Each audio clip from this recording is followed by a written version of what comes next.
Vamos a ver, ¿cómo están, familia? ¡Qué bendición eso! ¡Qué bendición poder estar acá en casa y compartir la palabra! De verdad que siempre es un privilegio poder estar acá y pues compartir lo que el Señor pone en nuestro corazón. ¿Cuánto vienen dispuestos a recibir? Amén. Bueno, listos, preparados. Yo siempre les digo, esto es nada más de estar listos, preparados, porque el tiempo aquí siempre quiere ganarnos, ¿verdad? Yo no sé si ustedes se han dado cuenta que hoy salí de la pantalla y estoy aquí en carne. Hoy les salí de dar anuncios y entonces estoy aquí, ¿verdad? Y últimamente, en esta última temporada, yo no sé si han visto que ando como muy invasiva grabándolos, ¿verdad? Constantemente, o sea, pasé de tomar fotos a grabar videos. Y es muy curioso ver cómo Dios de verdad lo usa uno en diferentes estaciones, en diferentes temporadas. Y justamente ahorita, pues el Señor me tiene en eso, ¿verdad? Un día el Paz me preguntaba, ¿cómo estás? ¿Cómo te ves? Y yo, bien, o sea, estoy disfrutando el momento donde Dios me tiene en este lugar, ¿verdad? Y lo que estoy haciendo. Y aunque ustedes no lo crean, en esta parte de andar grabando videos, de andar escuchándolos, se habla poco. Yo sé que yo hablo mucho, ¿verdad? Rosy sabe, yo hablo demasiado, ¿verdad? Pero cuando uno está grabando videos y todo, uno habla muy poco y escucha mucho lo que las personas están hablando. Y en esta última temporada he prestado mucha atención a lo que las personas tienen en su corazón, a preguntas que están haciendo constantemente, a dudas que tienen. A veces nada más están comentando, pero uno está viendo un poquito más de lo que están hablando. Y algo que me he dado cuenta es que son personas que aman a Dios. Todos los que estamos aquí, los que están en casa ahorita escuchando la transmisión, ¿verdad? Personas que aman a Dios, pero que muchas veces se preguntan o se dicen a sí mismas, sienten que no son suficientes, que están marcadas por sus errores, por un pasado, por cosas que los vienen marcando constantemente y piensan posiblemente que quizás Dios ya no puede hacer mucho en sus vidas, que ya quizás no hay una oportunidad para ellos, que se preguntan, y esta última temporada de verdad, estos últimos meses y estas últimas semanas grabando, he escuchado mucho esto: ¿para qué nací? ¿Cuál es el propósito de Dios en mi vida? Y yo creo que esto es una pregunta que todo el tiempo nos vive absorbiendo, ¿verdad? Y que nos preguntamos, ¿para qué nací yo? ¿Cuál es el propósito de Dios? Y eso ha venido dando vueltas en mi corazón, donde yo escucho todas estas cosas. Y algo que me he dado cuenta es que todos hacemos la misma pregunta, nada más que planteada de diferentes formas y en diferentes momentos. Y si yo tuviera que plantear esa pregunta en esta mañana sería, ¿realmente Dios sigue obrando en personas que todavía siguen luchando con su pasado, con su carácter? ¿Realmente Dios sigue obrando en medio de nosotros? Porque muchas veces nosotros medimos nuestra vida por lo que estamos viendo ahorita. Y resulta y sucede que usted y yo, bueno, yo ahorita solo puedo verlos a ustedes. Hay gente que está en casa escuchando la transmisión. Yo no puedo verlos. Es más, Álvaro me ve a mí, pero no ve quién está atrás de él. Tiene que voltear la cabeza. El Paz no le voy a preguntar porque él sabe quién está sentado a la par, atrás, ¿verdad? Pero nosotros muchas veces medimos nuestra vida por el lugar donde estamos hoy. Pero algo que me asombra de la obra de Dios es que siempre nos ve de una manera completa. Y esa es la parte que me encanta. Y hay un hombre de la Biblia que a mí me marca mucho lo que Dios hizo, porque esta persona era impulsiva, respondía antes de tiempo, así, metía las patas literalmente. Y cuando estaba estos días he venido repasando su historia, esta semana he venido repasando su historia, hay una pregunta que seguía ahí. ¿Por qué Jesús nunca dejó, y quiero que presten atención a esto, por qué Jesús nunca dejó de formar un hombre que tantas veces parecía volver a cometer los mismos errores? Y para poder responder esta pregunta, quiero que vayamos al encuentro entre Jesús y Pedro. Y vamos a la Biblia. Quiero que vayamos a Juan capítulo 1. Los que andan Biblia, si no ahí va a aparecer en las pantallas, pero los que anotan. Y vamos a ir a Juan capítulo 1, versículo 40. Y dice así: Andrés, hermano de Simón Pedro, era uno de estos hombres que al oír lo que Juan dijo, siguieron a Jesús. Andrés fue a buscar a su hermano Simón y le dijo: hemos encontrado al Mesías, que significa Cristo. Luego Andrés llevó a Simón para que conociera a Jesús. Y me encanta esta parte, porque dice: Jesús miró fijamente a Simón y le dijo: tu nombre es Simón, hijo de Juan, pero te llamarás Cefas, que significa Pedro. Iglesia, aquí encontramos una escena que parece muy sencilla y yo creo que la hemos leído un montón de veces. ¿Cuántos han leído esta parte de la Biblia? Vea, constantemente la leemos y la pasamos por alto. Nada más es así como es el capítulo 1. Lo estamos leyendo de corridito porque como que queremos más, saber qué es lo que nos está contando el Evangelio. Entonces como que vamos acelerados en esa lectura y no nos detenemos a ver la profundidad que hay aquí en este Evangelio. Y las verdades que encontramos de parte de Dios. Y una de esas verdades es, ¿saben, iglesia? Es que Cristo nos llama por gracia y no por méritos. Cristo nos llama por gracia y no por mérito. Y si nosotros nos hacemos una pregunta en esta mañana es: ¿por qué Jesús llamó a Pedro específicamente? ¿Por qué Jesús llamó a Pedro? ¿Por qué se hundió? Si yo hiciera otra pregunta, ¿por qué se hundió Pedro? ¿Por qué negó a Jesús? ¿Por qué era un hombre tan impulsivo? Pero yo quiero que replanteemos, porque cuando estudiamos un poquito esta historia de ese apóstol, esas son las cosas que recordamos, o yo no sé qué recuerda usted, pero casi siempre esto es lo que nos recordamos. La parte del fracaso, la parte que él falló.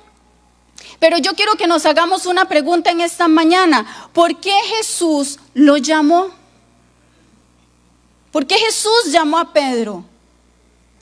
Porque cuando nosotros volteamos todo esto y replanteamos esta pregunta, entonces empezamos a ver el corazón del Padre. Ya dejamos de ver a un hombre que fue encontrado simplemente en el camino, empezamos a ver el corazón del Padre. Y yo les digo una cosa: si hoy usted y yo tuviéramos que escoger a los 12 discípulos, yo creo que no hubiéramos escogido a Pedro. Ni a Judas. No, hombre, ese menos, paz. Ese menos. Si usted y yo tuviéramos ahorita que escoger, no escogeríamos. Es más, nosotros solemos descartar a las personas dependiendo de cómo nos vuelvan a ver. Nosotros descartamos a veces a las personas por cómo huelen o cómo llegaron vestidos, que tiene pinta, anda tatuajes, usa aretes. Aquí no pasa, aquí no. En Viña no pasa eso. Y posiblemente Jesús, al encontrarse con este hombre, hubiera dicho: no. Entonces, iglesia, la pregunta sigue siendo válida: ¿por qué Jesús llamó a un hombre que era impulsivo? ¿Por qué llamó a un hombre que metía las patas? ¿Por qué llamó a un hombre que sacaba espadas y cortaba sus orejas?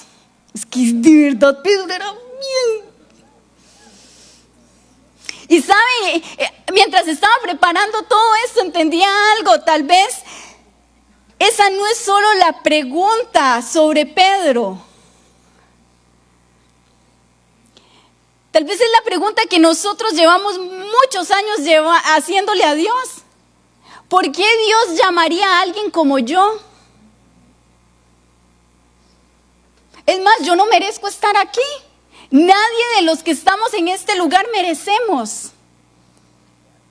Y la pregunta que muchas veces nos hacemos es: ¿por qué yo, Dios? Porque muchas veces lo que vemos y lo que sentimos y lo que buscamos y en lo que nos refugiamos es en nuestras caídas, es en nuestros errores, en nuestros pecados, en nuestras luchas. Y simplemente dejamos que el enemigo nos una y otra vez esté ahí trayendo a memoria esas cosas. Y entonces nos detenemos. Pero ¿saben qué? Cristo nunca llama por méritos. Y en esta parte de la búsqueda de quiénes somos y de que para qué fuimos llamados, y muchas veces nos refugiamos en cuántos títulos tengamos, en cuántos logros tenemos. A mí me encanta esa parte cuando a uno llegan y le preguntan: ¿y usted quién es? Nadie. Una mujer más. Porque cuando usted empieza con un desglose ahí de un currículum, ¿qué hace eso? Dios no llama por méritos, Dios llama por gracia. Y aquí debemos detenernos un momento, porque la gracia es una de esas palabras que son conocidas dentro de la iglesia, de las que más se predican en la iglesia. Pero saben, es una de las menos comprendidas. Estos días en el discipulado hemos estado hablando un poquito sobre la gracia. ¿Dónde están mis chicos? ¿Dónde están mis chicos? No levanten la mano. Pero muchas veces nosotros reducimos la gracia simplemente al perdón y decimos: somos salvos por gracia. Y eso es cierto, somos salvos por gracia, pero la gracia en el Nuevo Testamento es mucho más que perdonar. Cristo por su gracia llama. Cristo por su gracia sostiene. Cristo por su gracia transforma. Cristo por su gracia preserva. Cristo terminará la obra que ha comenzado en nosotros. Es decir, la gracia no es solamente la puerta de entrada de la vida cristiana. Es el poder mediante el cual Dios sostiene toda la vida del creyente. Y es por eso que Pablo dice en Efesios que somos salvos por gracia. Filipenses 1:6 dice: el que comenzó en ustedes la buena obra la perfeccionará hasta el día ¿de qué? ¿Quién comenzó la obra, iglesia? ¿Quién va a terminar la obra? No es por sus méritos. Entonces, eso significa que desde el principio hasta el fin la salvación descansa sobre la gracia de Dios. No sobre nuestros éxitos, no sobre nuestro desempeño. Juan 1:42 dice: Andrés lleva a su hermano delante de Jesús. ¿Y qué dice? Jesús miró fijamente a Simón. Y me encanta esa parte, porque dice que lo miró fijamente. Y la Reina Valera 1960 dice: mirándolo. A mí me encanta siempre cómo la Biblia nos hace énfasis que Dios ve a las personas. Y aquí lo que me encanta de este pasaje es que Jesús no solo vio un rostro. Jesús no simplemente vio un hombre que se estaba ahí acercando, al que se lo estaban presentando. Jesús vio una vida completa. Y esta es la parte de verdad más extraordinaria y que me rompe a mí, porque cuando a él llegan a presentárselo, ya Jesús sabía absolutamente todo lo que Pedro iba a hacer. Todo. Ya lo conocía detalle a detalle. Y saben, cuando Jesús miró a Simón, no lo ignoró. No ignoró quién era, no ignoró su pasado, sino que justamente contempló la obra que su gracia estaba a punto de comenzar. Y eso es justamente lo que hace el Señor con nosotros. En lugar de vernos y empezar de una vez a juzgarnos, dice que Él empieza a ver la obra completa de gracia que va a empezar a hacer en nosotros. ¿Tú eres Simón?, le pregunta. Tú serás llamado Cefas, que quiere decir Pedro, que traducido es roca. Cristo no llamó a Pedro porque ya era una roca, lo llamó porque él mismo se comprometió a convertirlo en una roca. Y justamente ahí sucede un milagro. Jesús llama a un hombre que todavía no vive como una roca. ¿Por qué? Simplemente porque Cristo nunca habla solamente desde el presente. Cristo habla desde la obra que Él mismo se ha comprometido a hacer.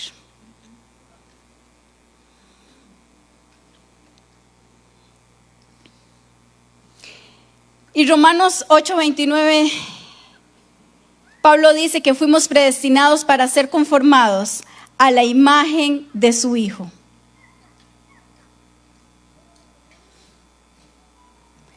Cuando Jesús llamó a Pedro, no solamente estaba llamando a un discípulo, estaba iniciando una obra.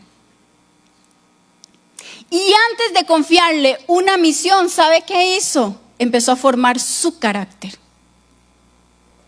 Muchas veces nosotros queremos que el Señor nos dé todo y no queremos que forme nuestro carácter. Porque el propósito eterno del Padre nunca ha sido producir personas exitosas, ha sido formar a Cristo en sus hijos. Y saben, Dios no solo hace eso, sino que Cristo viene a sostenernos con paciencia. Cristo sostiene con paciencia una fe que todavía está siendo formada. Y hasta aquí nosotros hemos visto en este contexto el encuentro de Jesús y Pedro. Pero vámonos un poquito más adelante, iglesia, vámonos a Mateo capítulo 14, versículo de 24 al 33, parafraseo, les leo rápido, ¿verdad? No vamos a entrar a detalle, pero acá nosotros vemos que había una multitud que había sido alimentada. Dice que 5,000 hombres habían sido alimentados con panes y peces. 5,000 hombres más las mujeres y los niños que había. Cabe aclarar. Y entonces dice que el Señor, aquí Mateo nos pone en contexto y nos dice, Jesús se fue a orar. Y los discípulos se los despacha y les dicen, súbanse a la barca y vayan. Y cuando estaban en la barca dice que empieza un viento y olas para allá y olas para acá, y yo me imagino la rayería que había y todo para que ellos estuvieran tan agitados, pero dice que ellos están cruzando el mar de Galilea. Jesús ha subido al monte a orar y el viento, algo que cabe rescatar, que Mateo nos dice, el viento era contrario y las olas golpeaban la barca. Y en medio de esa tormenta sucede algo extraordinario. Jesús viene caminando sobre el agua y aquellos piensan que es un fantasma. Pero como Jesús ya sabe que ellos tienen temor en esa barca, de una vez les grita, tened ánimo, soy yo, no temas, no teman. Y aquí viene el impulsivo. Vean que Pedro era impulsivo de verdad. Este Señor se las traía. Señor, yo me lo imagino nada más, si eres tú, manda a que yo vaya a ti sobre las aguas. Oiga, se me parece tanto a Ruth, a veces metiendo las patas. Señor, mándame a mí. Yo, ¿para qué dije? Y el Señor, venga. Eso fue lo que le dijo a Pedro, venga, usted quiere caminar. Oiga, es que es como que yo le diga, Señor, mándeme a llamar ahorita y yo empiezo a caminar aquí sobre el aire. No, o sea, Pedro, en serio, ¿qué le pasaba a este hombre?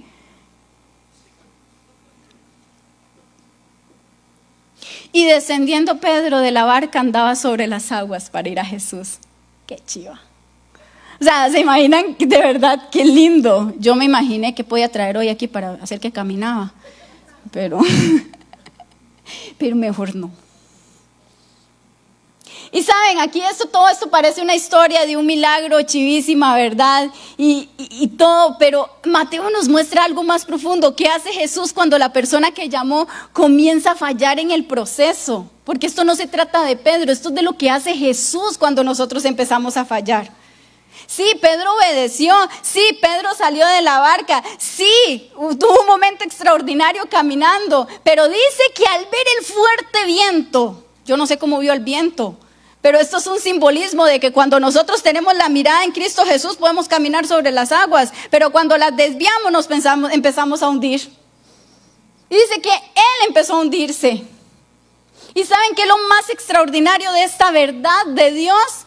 De esta verdad bíblica es que Jesús no rechazó la poca fe que había en Pedro. Jesús no le dijo, no tienes fe, le dijo, hombre de poca fe. Y esa escena cambia todo, lo cambia todo.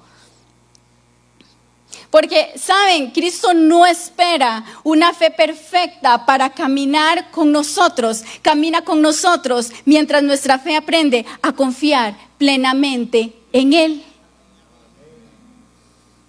¿Y saben qué es lo más lindo de toda esta escena? Que dice que al momento en que Él empieza a hundirse, Jesús extiende su mano y lo sostiene. Y no puedo de verdad dejar de pensar en esa expresión, porque dice al momento. O sea, Jesús no lo dejó ahí como, ¿verdad? Húndase. Y cuando ya iba ya como por el último episodio del mar, estiró la mano y se le estiró así, como vemos en las películas, ¿verdad? Exageradas. No dice al momento. Es más, Jesús en ningún momento llegó y le dijo, ¿ves, Pedro, por lanzado? En ningún momento llegó y le dijo, te lo advertí, Pedrito, que tu fe iba a desmayar porque ibas a quitar la mirada. Ya yo conocía lo que ibas a hacer. No, dice, primero extendió su mano y después le hizo la pregunta, ¿por qué dudaste, Pedro? ¿Por qué, hijo? ¿Por qué dudaste? Yo estaba aquí. Siempre estaba aquí. Yo no sé ustedes, pero muchas veces eso somos nosotros, que nos empezamos a hundir y se nos olvida que Jesús está a la par.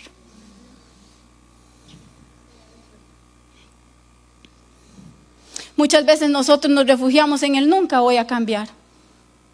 En el Dios ya está cansado de mí. Y es que si lo intento y vuelvo a fallar. Pero el Evangelio nos muestra una y otra vez que ese no es el corazón del Padre. Pedro no fue sostenido porque su fe fuera grande, porque su fe fuera increíble. Fue sostenido porque Cristo es un gran Salvador. El único Salvador, y ese es el Evangelio. Nuestra esperanza, iglesia, nunca ha descansado en la fuerza de nuestra fe. Descansa en la fidelidad del Salvador, que nunca ha dejado de extender su mano por ti y por mí.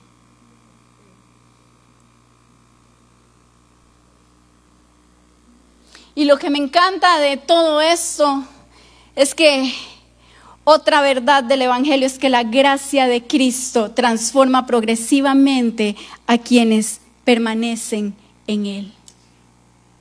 Y esta es la parte más linda porque es progresivo. Saben, hasta aquí nosotros en todo este contexto lo que conocemos es un Jesús que se encontró con un hombre que ya conocía todo de Él. Conocemos a un hombre que caminó, que yo creo que esa es la historia que más recordamos. Pero también si vamos un poquito más profundo, encontramos a un Pedro que es que Pedro de verdad, estúdielo un rato para que se rían, es que de verdad uno se ve reflejado. Yo me veo reflejada ahí constantemente, porque vea, caminaba con Jesús, era discípulo de Jesús y aún así, ¿saben qué hizo? Esta parte me rompe por completo. Me quiebra por completo porque cuando hay un episodio que llega y dice,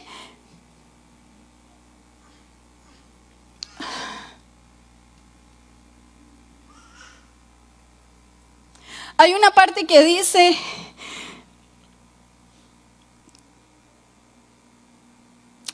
Pedro le dice a Jesús, Maestro, yo daría mi vida por ti.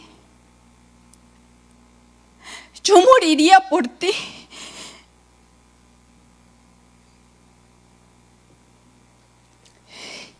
Y Jesús ya conocía que Pedro lo iba a negar. Y yo me imagino volviéndolo a ver con una risita, pero con unos ojos llenos de mucho amor. Y le vuelve a decir como, si tú supieras que ya yo sé que me vas a negar 3 veces. No vas a morir por mí, no vas a dar tu vida por mí, yo lo voy a hacer por ti.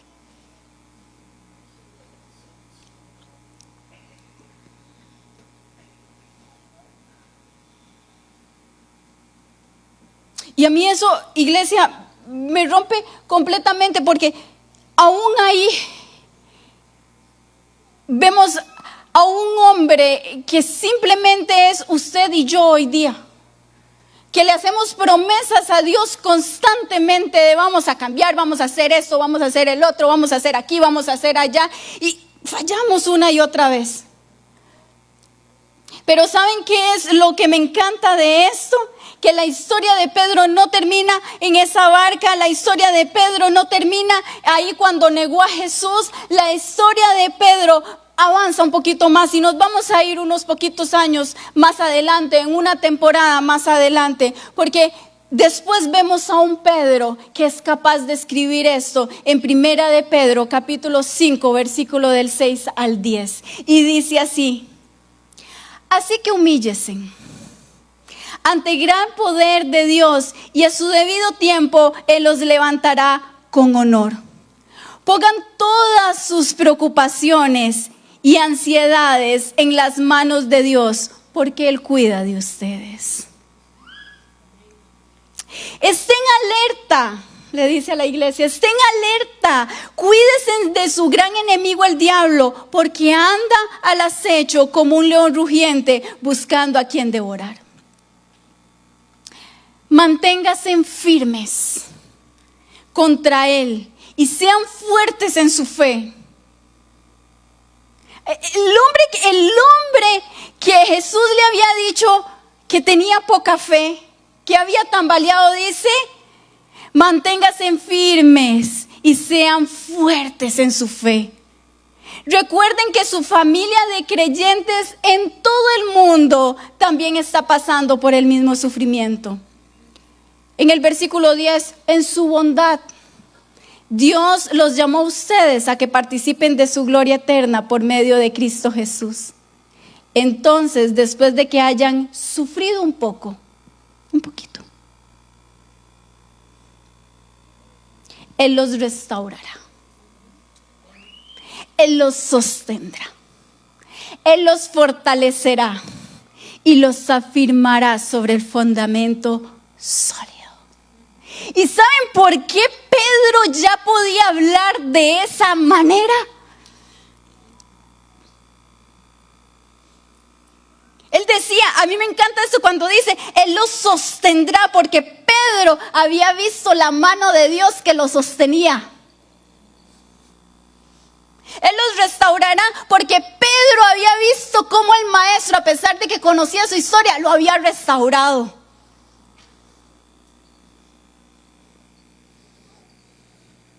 Y Y si hoy nosotros nos preguntamos qué pasó entre el Pedro de Mateo 14 y este Pedrito que está escribiendo ahora cartas, ¿qué ocurrió entre aquel hombre impulsivo, inestable, temeroso, a este hombre que ahora habla con mansedumbre, con humildad, con confianza, con templanza, con esperanza, que anima a la iglesia? ¿Qué fue lo que pasó? ¿Saben? Simplemente él no fue de la noche a la mañana que cambió.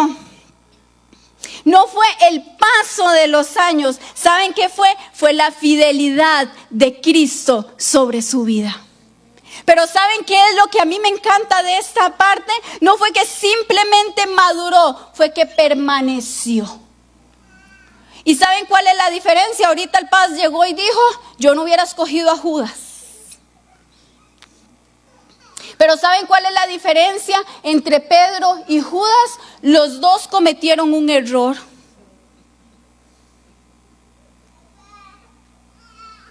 Pero uno salió corriendo en contra de Dios, huyó, y el otro corrió a los pies de Dios.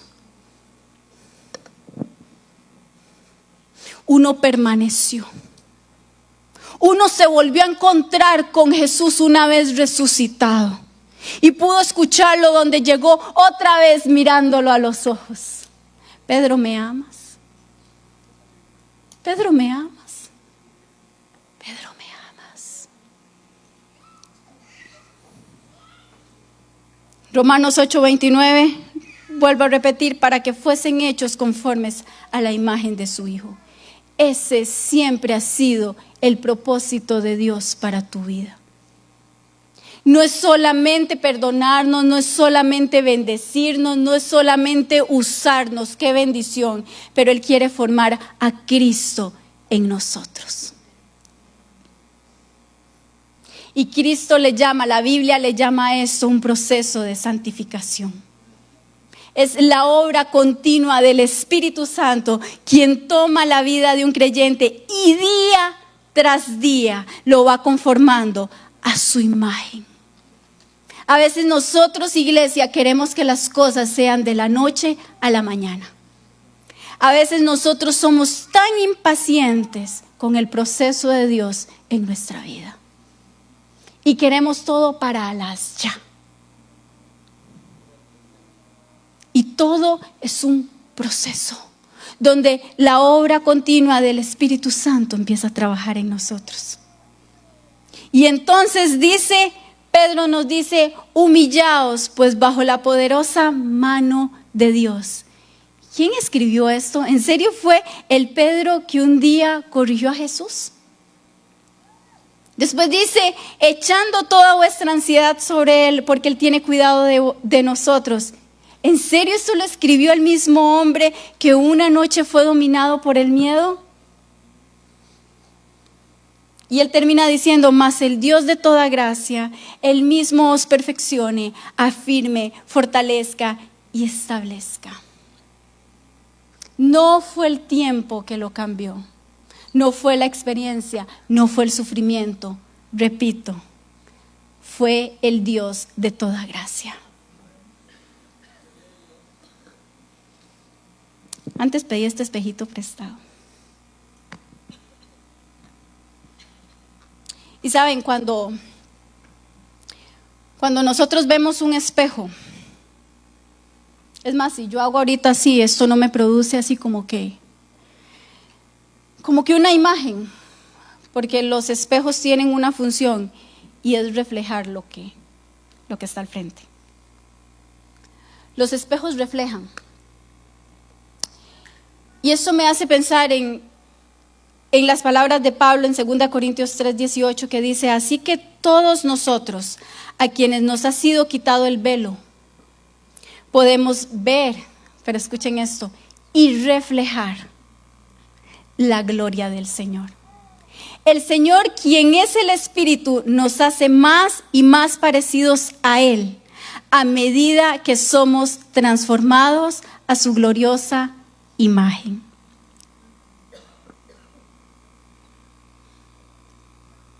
Mientras contemplamos a Cristo, Él hace su obra en nosotros. Él nos transforma. Y Él nos transforma, iglesia, no para que el mundo vea una mejor versión de nosotros. Que yo creo que eso es una de las cosas con lo que andamos más cerrados, de que la gente vea que Ruth mejoró, que la gente vea que Rosy es la mejor, que la gente vea que somos los más grandiosos, sino para que poco a poco el mundo vea más claramente a Cristo reflejado en nuestra vida. Eso, de eso trata. Que donde tú vayas seas una luz. Que donde tú pongas un pie, digan, ahí viene una mujer, un hombre de Dios que refleja su gloria. Yo siempre he contado esto. Yo me acuerdo que a mí en el colegio me hacían a un lado cuando se daban cuenta que yo era hija de pastor. Y me decían, ahí viene la pandereta. Y me hacía sentir mal, pero también después escuchaba que alguien decía, tal vez ella pueda orar por usted.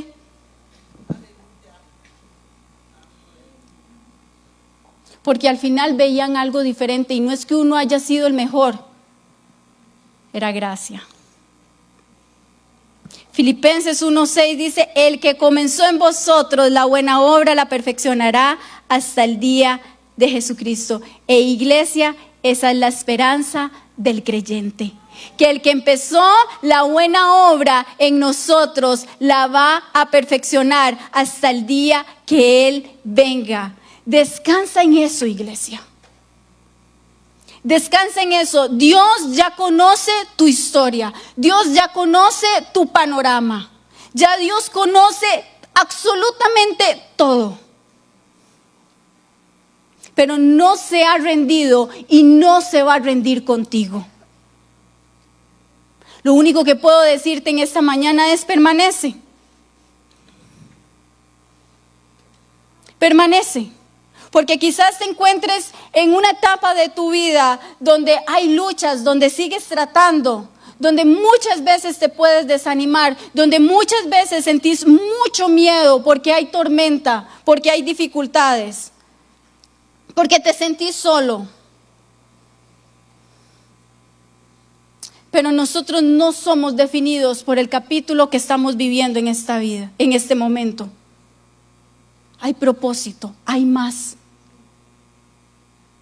La obra que Dios empezó en tu vida la va a terminar. Pon tu fidelidad en Cristo. Porque el Dios que te ha llamado, la gracia que te ha llamado, no te va a abandonar. Permanece. Permanece. Y no, este no es un mensaje para moverle las emociones.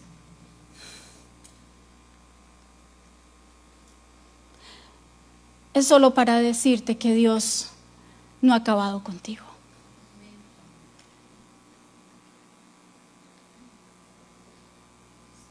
Y aunque muchas veces el enemigo quiera traerte la culpa, quiera llevarte otra vez al fracaso, quiera hundirte, Dios no se ha cansado contigo. ¿Por qué no cierras tus ojos ahí donde estás?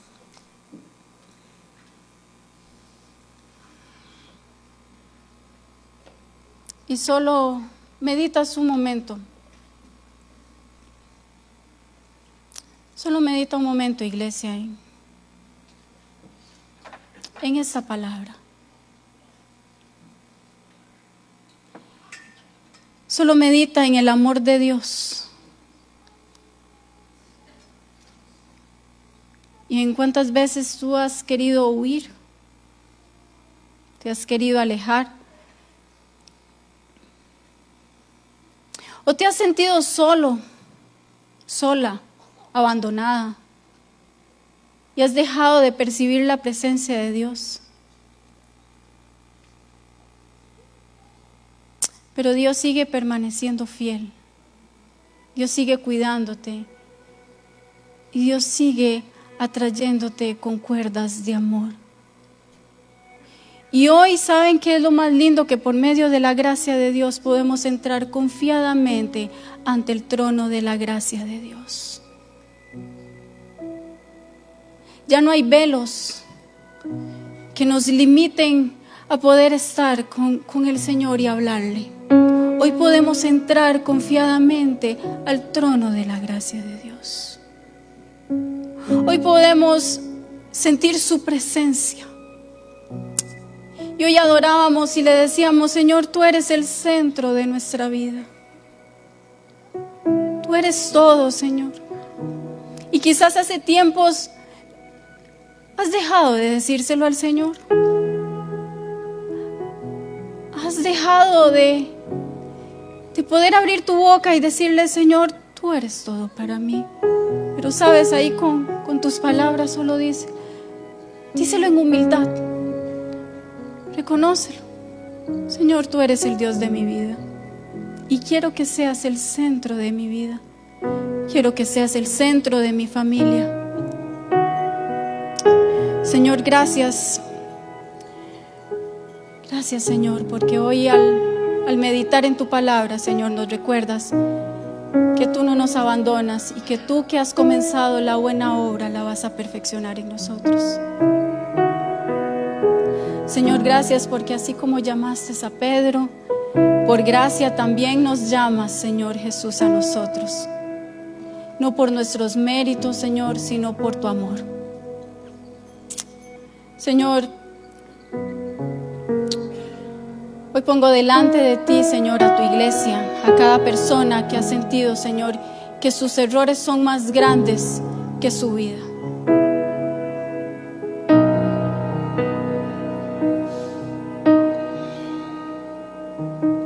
Aquellos que han pensado, Señor, que ya no son dignos de tu presencia, que ya no son dignos de ti, de acercarse a ti. Aquellos que sienten, Señor, que quizás como Pedro han empezado a hundirse por el temor, por la culpa, por la incertidumbre. Señor, así como extendiste tu mano para sostener a Pedro, hoy te pido que sostengas a cada hijo y a cada hija, Señor. Hoy oro para que afirmes la fe de aquellos que han estado cansados, de aquellos que han estado agotados, de aquellos que han sentido que la tormenta es muy grande, que se han sentido desesperados. Señor, afirma su fe. Y levanta la mirada, Señor, de quienes solo han podido ver el viento, Señor. Recuérdales que tu voz, Señor, sigue siendo más fuerte que cualquier tormenta.